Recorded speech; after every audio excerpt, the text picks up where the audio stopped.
वासनाओं के क्षय का उपाय और ब्रह्म चिंतन के अभ्यास का निरूपण। श्री सरस्वती जी ने कहा, लीले, यद्यपि स्वप्न अवस्था में स्वप्न के शरीर का अनुभव होता है, तथापि यह स्वप्न है, ऐसा ज्ञान होने से जैसे स्वप्न शरीर वास्तविक नहीं रहता, मिथ्या ठहरता है, उसी तरह यद्यपि इस स्थूल शरीर का पहले अनुभव होता है, तथापि इसे स्वप्नवत मान लेने पर वासनाओं का क्षय होने से यह भी असत अर्थात बाधित ही हो जाता है।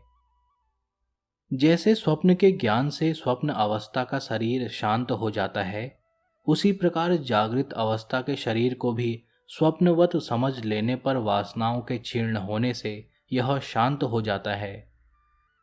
जैसे स्वप्न शरीर का और मनोरथ कल्पित कल्पनामय शरीर का अंत होने पर इस जागृत शरीर का भान होता है, उसी प्रकार जगत भावना अर्थात स्थूल शरीर में अहम भावना का अंत होने पर आतिवाहिक सूक्ष्म शरीर का उदय अनुभव होता ही है।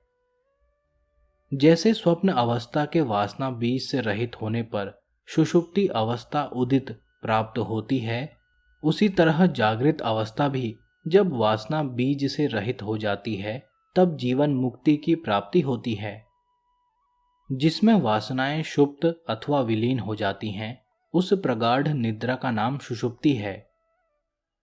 जिस अवस्था में वासनाओं का सर्वथा क्षय हो जाता है, उसे तुरिया कहते हैं।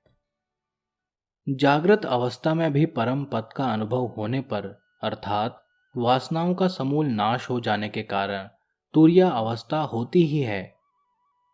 जीवित पुरुषों के जीवन की वह अवस्था जिसमें वासनाओं का सर्वथा क्षय हो जाता है, जीवन मुक्ति कहलाती है। अज्ञानी बद्ध जीव इसका अनुभव नहीं कर पाते।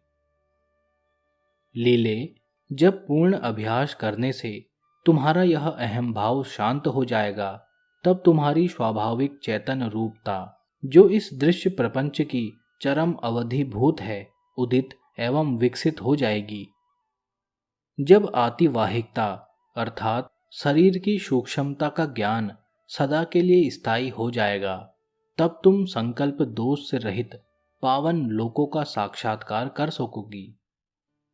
अतः सती साध्वी लीले, तुम वासना को क्षीण करने का प्रयत्न करो। जब तुम्हारी वासना शून्य स्थिति अत्यंत दृढ़ हो जाएगी, तब तुम जीवन मुक्त हो जाओगी। जब तक तुम्हारा यह शीतल शांतिप्रद ज्ञान रूपी चंद्रमा पूर्णता को नहीं प्राप्त हो जाता, तब तक तुम इस शरीर को यहीं स्थापित करके लोकांतरों के दर्शन करो। मैंने तुमसे जो बात कही है, यह बालकों से लेकर सिद्ध पुरुषों तक में प्रसिद्ध, सबके अनुभव से सिद्ध एवं यथार्थ है। यह शरीर न तो मरता है और न जीता ही है। स्वप्न और संकल्प संबंधी भ्रम में मरण और जीवन की चर्चा ही क्या है। बेटी, जैसे मनोरथ कल्पित पुरुष में जीवन और मरण असत्य ही प्रतीत होते हैं, उसी प्रकार इस स्थूल शरीर में भी जीवन मरण मिथ्या ही हैं।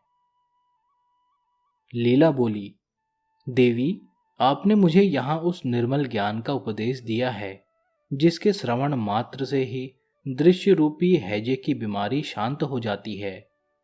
अब इस विषय में मेरा एक उपकार और कीजिए।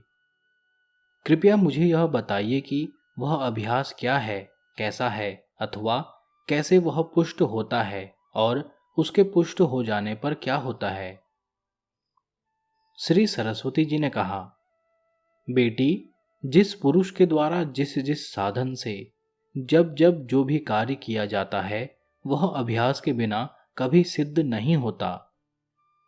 सच्चिदानंद घन परमात्मा का चिंतन करना, जिज्ञासुओं के प्रति उसका वर्णन करना, आपस में एक दूसरे को ब्रह्म के तत्व का बोध कराते रहना तथा उस एकमात्र ब्रह्म के ही परायण हो जाना, इसे ही विद्वान लोग ब्रह्म विषयक अभ्यास समझते हैं।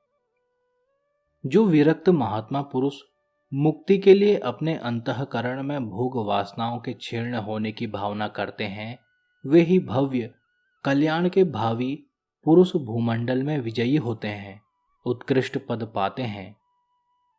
जिनकी बुद्धि उदारता, परिग्रह त्याग रूपी सौंदर्य और वैराग्य के रस से रंजित हो आनंद का स्पंदन करने वाली है, वे ही उत्तम अभ्यासी कहे गए हैं। जो लोग युक्ति तथा शास्त्रों के ज्ञाता के द्वारा जानने में आने वाली लौकिक ज्ञेय वस्तुओं के अत्यंताभाव की सिद्धि के लिए प्रयत्न करते हैं, वे ब्रह्म अभ्यासी कहे गए हैं। यह दृश्य जगत सृष्टि के आरंभ में ही उत्पन्न नहीं हुआ, इसलिए कभी भी इसका अस्तित्व है ही नहीं। जो कुछ प्रतीत हो रहा है वह मैं ही हूं। मुझ सच्चिदानंद घन परमब्रह्म परमात्मा से यह भिन्न नहीं है। ऐसे अभ्यास को बोध ब्रह्म ज्ञान का अभ्यास कहा गया है। दृश्य की उत्पत्ति कभी हुई ही नहीं। इस बोध से राग द्वेष आदि का क्षय हो जाने पर ब्रह्म चिंतन के बल से उत्पन्न हुई जो परमात्म रति है, वह ब्रह्म अभ्यास है। जैसे शरद ऋतु में हिम के समान शीतल ओस जल के अभिषेक से सब ओर फैला हुआ भारी कोहरा मिट जाता है, उसी प्रकार चित्त में पूर्वोक्त रीति से अभ्यास में लाए हुए विवेक बोध रूपी जल के निरंतर सिंचन से, जो संपूर्ण तापों को शांत करने वाला होने के कारण हिम के समान शीतल है, संसार रूपी कृष्ण पक्ष की अंधेरी रात में उत्पन्न हुई मोहमयी गाढ़ निद्रा सर्वथा गल जाती है, अर्थात मिट जाती है। महर्षि वाल्मीकि कहते हैं, जब मुनिवर वशिष्ठ इस प्रकार यह प्रसंग सुना चुके, तब दिन बीत गया, सूर्य अस्त हो गए। मुनियों की वह सभा वशिष्ठ जी को नमस्कार करके सायंकालिक कृत्य करने के लिए चली गई और रात बीतने पर सूर्य की किरणों के साथ ही फिर सभा स्थान में आ गई।